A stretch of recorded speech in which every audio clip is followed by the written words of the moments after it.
Professor Lakhon, an independent Lok Sabha candidate from Shillong parliamentary constituency, has said that his defeat in the recently concluded parliamentary election was because he was fighting the election on his own without a political party. Further, he said that despite his defeat, he will not backtrack but will continue to fight for the people of the state.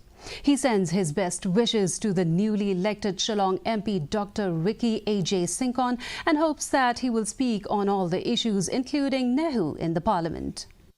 Yeah, I mean, it's being first time, because I'm told by many, and of course I have also seen over the decades maybe, generally an independent candidate don't go beyond 4,000 or 5,000 votes, particularly even if he is a repeated contestant, For me, being first time, because I've never fought an election, I think the numbers that I got is encouraging. Naturally, it cannot be satisfactory because I can only pray for him, and I wish that he really delivers because, getting elected is one thing, delivering is another important aspect. Once